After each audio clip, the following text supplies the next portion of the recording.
Yes, YouTube, welcome back to another video. So as we are coming up to 9 years of coaching, I started PTing 9 years ago in January, which is absolutely wild, right? So I want to break down for you as a natural watching this right now, what are the 3 biggest reasons why you aren't growing? Now, obviously, if you aren't going to the gym and you aren't doing anything whatsoever, then yeah, you're not going to grow.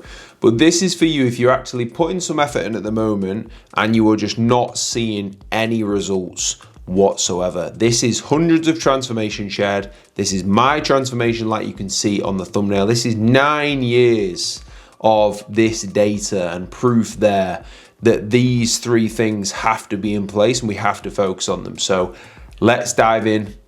Number 1, sit back and enjoy. So number 1, and this is kind of the most broad one, but it's also probably the most important, right? You have to treat your gaining phase like a gaining phase. What a lot of lads will do is they'll diet down for 6 weeks before Ibiza. They might get themselves into pretty decent condition and then they come back and then it's just a period of not dieting. What you can't have is just a period of not dieting. And this is why I'm on it with our guys every single week, because it is so easy to take your foot off the gas when you're not in a fat loss phase and you're not 3 weeks out from holiday, photo shoot, a show, whatever it is. It's so easy to take your foot off the gas. So mentally, you have to approach this phase like a gaining phase. You need to be actively pushing forward in a surplus, progressing your training. If you take your foot off the gas, doesn't matter where food is, whatever else is going on, if you're not actively pushing to progress that training and that training is not accurate, you are not going to grow. You are not going to grow at all. Your body does not know it's time for a gaining phase. Your body will literally just get a little bit softer and then it's time to diet down again. So you have to make sure that you are actively pushing forward within a gaining phase. What we like to do with our guys is map that out into blocks. So if you take a big gaining phase, it's say it's 32 weeks or even 52 weeks, a full year, right? That is so open-ended, it's so easy to then take your foot off the gas. So what I like to do, say if I have a client right now, I'll be like, right, okay, block 1 of this gaining phase, we're gonna roll with 4 weeks. We absolutely rinse the 4 weeks. Right, boom, we've nailed that. Block 2 is going to be 6 weeks. Let's push that and then see how we're getting on at the end of that 6 weeks. So then straight away, that's 10 weeks, 10 out of 10, nailed, progressing. Stack that, stack that, stack that. And before you know it, you've had that same period of time there that you would have just spent not dieting, as I like to call it. You've actually had a productive gaining phase where you've been pushing the food. Training's progressed every single session, every single week. So that is the number 1 thing that you need to lay out. From a good start position, driving forward, that will make the world of difference, I promise you. So number 2, let's say you're in the gym, you're spending time there, you're consistently training. The most common thing that I see in terms of form and training and accuracy when you are in there is, for whatever reason, the movement breaking down before the muscle has actually failed. This is so important. So you can go through a full gaining phase where the sets stop when the movement breaks down. And you might not have legitimately taken one of those sets to true muscular failure. This will typically come when ego gets involved and you are trying to lift more load than you can actually handle, and therefore your training massively takes a hit. So for example, if you are going into your chest press and you are just thinking the whole time about getting them dumbbells up to the top or getting the machine up to the top, as soon as you can't do that anymore and shoulders have come forward, chest is collapsing, the movement just breaks down. Let's say you're dive bombing into your leg press, right? You're just dropping that down and bouncing it up. Dropping that down and bouncing it up, and every week you're just doing that. You have to make sure the tension, the load is actually on the working muscle, and you take that set to the point where the muscle group The actual intended muscle is failing. So with that chest press, for example, you're not just trying to get to that 9th rep for the sake of it.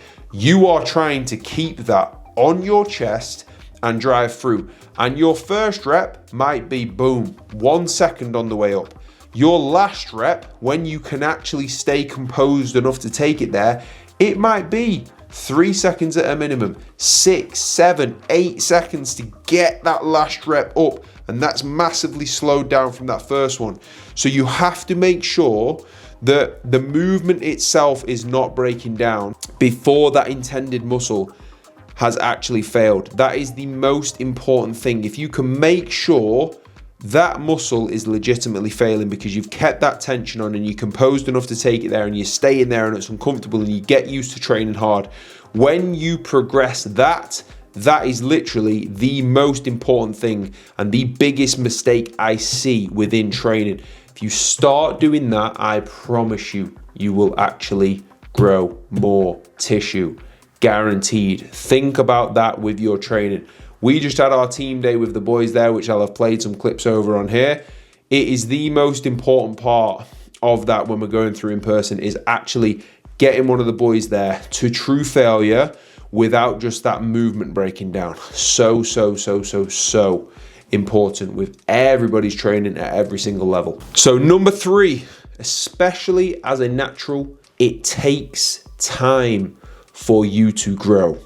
What is the number one thing that is going to stop that gaining phase early? It is too much body fat, right? So let's say we've mapped out our gaining phase properly, like I said before. We're focused, we know what we're doing, right? Block 1, let's roll. We've got a good starting point. Okay, training's bang on. We're progressing that training. We've got control. We're taking these sets to failure. Perfect. Okay, what is going to stop that early?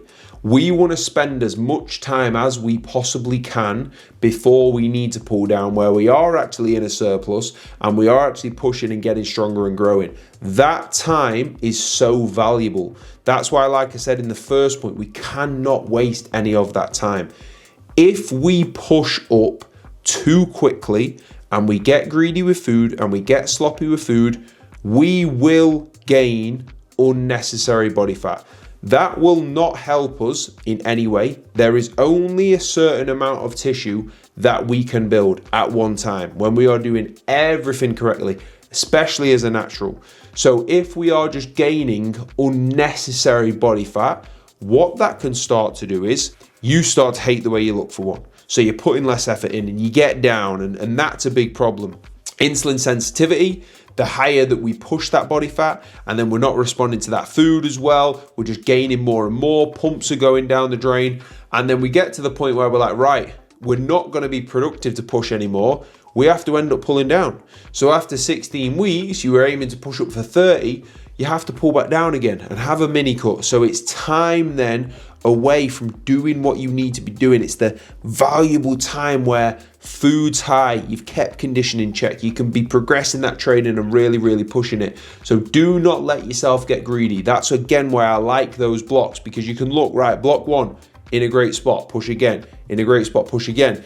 Might get to the end of block 2 and be like, hold on a minute, food's not been as good here, we've been sloppy with this, we've paid the price for it. Let's make sure we rein that in and we nail that. So do not push to where it is literally just an unnecessary surplus. If you are a natural right now and let's say you're anywhere from 75, 65 even to 90 kilo, right? Let's say you're just in that ballpark range. At the most, you only need to be, for the main part of that, adding around that 0.3 of a kilo per week. That will add up very quickly. If you can be legitimately 0.3 up per week and you progress training every single week and you drive that from a good start point and you do the things that I said there with that training, you will grow. Anything over that is just going to be unnecessary body fat, and we just don't need it. The other problem that we run into then with that, when it does come to dieting down, if you've got way too much body fat to lose, it's then a massive diet phase where potentially any extra muscle we did build, we're probably just going to lose that anyway, because we've got to spend so long in that fat loss phase. So my 3 points as the rundown, we're making sure it's not just a time where we're not dieting and we can do whatever we want with food. It is a time where we are organized and we are actively pushing forward and progressing. Number 2 is making sure we get training to the point where the muscle is actually failing and not just the movement breaking down. And number 3 is we have a nice controlled rate of gain throughout the full phase, so you can actually nail a full gaining phase without just ending up way too soft. They are the main 3 things I focus on still to this day. They are the main 3 things we drill into all of our guys and make sure they are set with all of that, because it makes such a big difference. If you are just spinning your wheels a little bit now, you do feel like you need some help with it and you can't nail that full phase, the link to inquire for coaching is the first link in the description. Hit that, let me know your goals, and I will be in touch with you as soon as possible. If you have not subscribed, make sure you hit subscribe, because 3 vids a week are on the way. We have got 1 video like this, and we have just got 2 showing you everything that's going on in my life, in coaching, in training, everything. So make sure you subbed, drop the video a like and a comment if this was helpful. It's very much appreciated, and I will catch you in the next one. Peace.